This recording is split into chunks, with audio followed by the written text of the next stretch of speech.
Doctor राहत इंदौरी का इंतकाल कोई छोटा मोटा हादसा नहीं, अदबी दुनिया का एक बड़ा सानहा है। राहत साहब एक शख्स नहीं, एक अंजुमन थे और मुशायरों का बेताज बादशाह। राहत साहब ने अपने पढ़ने के लहजे से एक अपनी परफॉर्मेंस से एक नई आर्ट क्रिएट की और आपने महसूस किया होगा कि पूरी दुनिया में उन जैसे लहजे से पढ़ने वाला आदमी कोई दूसरा नहीं था।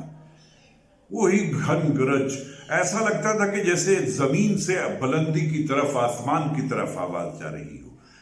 राहत साहब मुशायरों की दुनिया के, कवि सम्मेलन की दुनिया के बेताज बादशाह रहे हैं।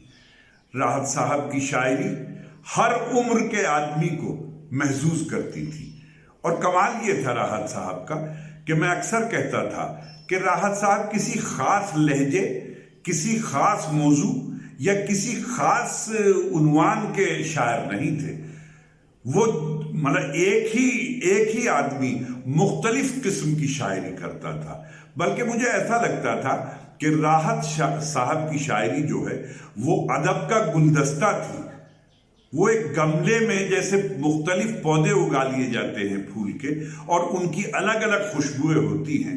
राहत साहब का हर शेर ऐसा ही लगता था कि ये गुलाब है, ये चमेली है, अलग अलग खुशबुएं महकती थी। हमारा तो बड़ा साथ रहा और मैं इस बात को भी कहना चाहूँगा कि राहत साहब अपने छोटों के साथ शफकत से पेश आते थे और प्रमोट करने का बड़ा जज्बा था। मैं उसकी एक मिसाल हूँ। 1982 में राहत साहब ने मुझे देवबंद में पहली बार सुना तो राहत साहब ने मेरी बड़ी हौसला अफजाई की और मुझे कहा कि भाई तेरे अंदर तो 6 महीने में, 4 महीने में ऑल इंडिया शायर बनने की तमाम सलाहियतें मौजूद है।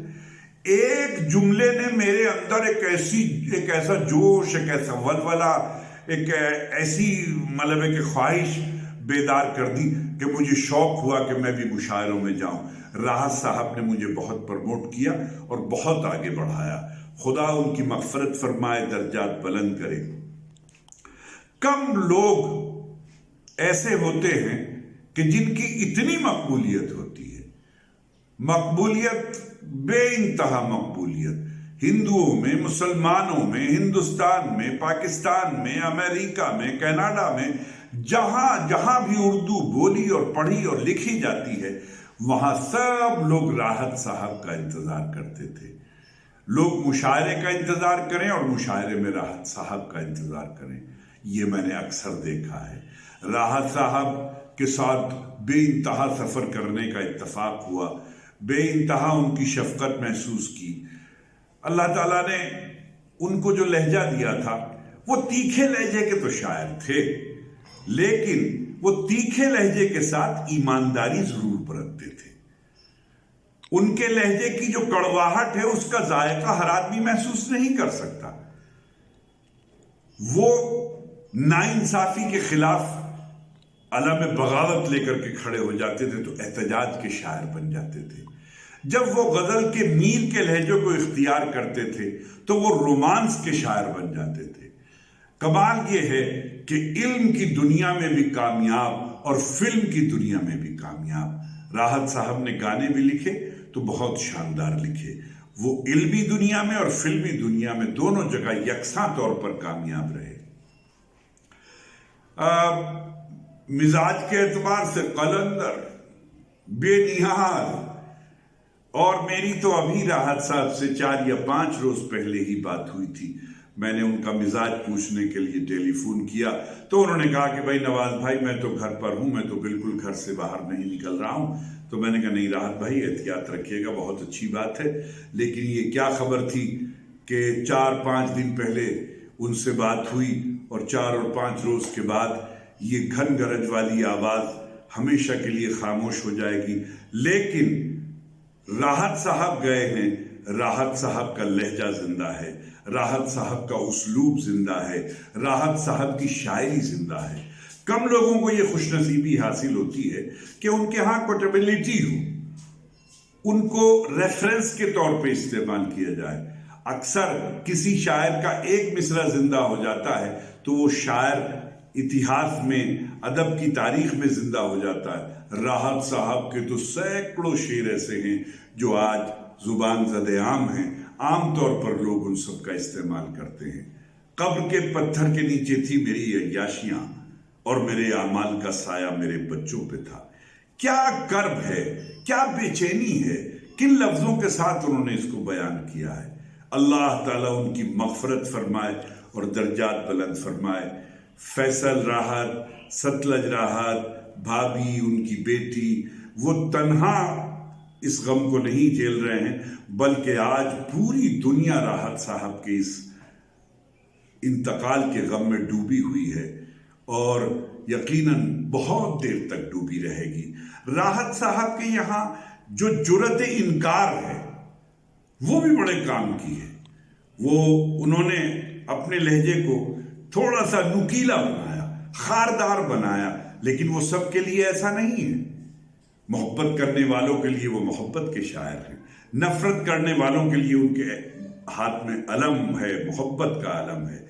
वो बहुत सारे उनके बहुत मशहूर शेर हैं। आजकल जो सबसे ज्यादा मशहूर था, किसी के बाप का हिंदुस्तान थोड़ी है।